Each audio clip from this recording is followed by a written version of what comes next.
Hello, everybody. So, today we are going to talk about Google Forms and we are going to create a quiz. So, today I will be talking to teachers more than anyone else. So, welcome and let's create our quiz. So, first of all, let's click on the blank.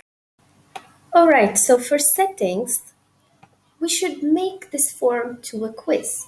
So, here we should click here and assign it or make it a quiz.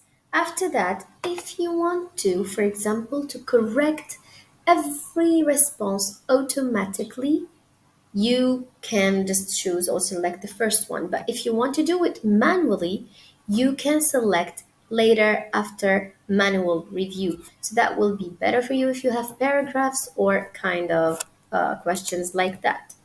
If you want to show them the missed questions, you can select this button.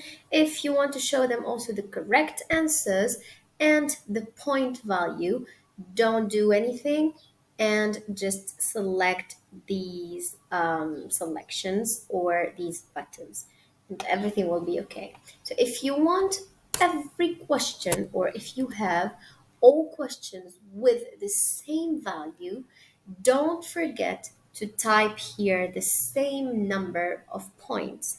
If you have multiple or different values for each questions, don't do anything here. Okay, now let's go to the responses. So let's say you want to collect email addresses. So if you want to, just select verified. If you want to send a copy of responses to your students, you can just type here always or just off.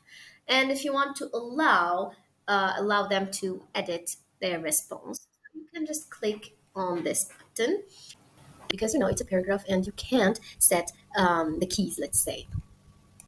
For the short answer question, again, don't forget to choose this. Then write your question, and here you will write only correct words that a student can write.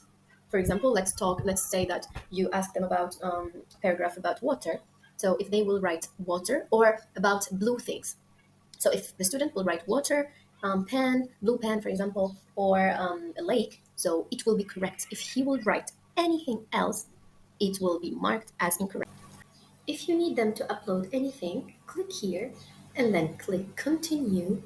Here you can ask them about, for example, a graph, and you will specify the type of the file. For example, you need it to be image or a PDF. That's it. For the rest, don't mind. Now, let's go up, let's click in this eye, and let's preview. Okay, so here's the quiz, and I will just do it randomly because I forgot about the responses or keys. All right, so here is it. And of course, you can consult his score by clicking here, and that's it. And please don't forget to subscribe, like, and share. And also, don't forget again and again, if you need any projects, programming, JavaScript, Python, and anything, you can find it in the description.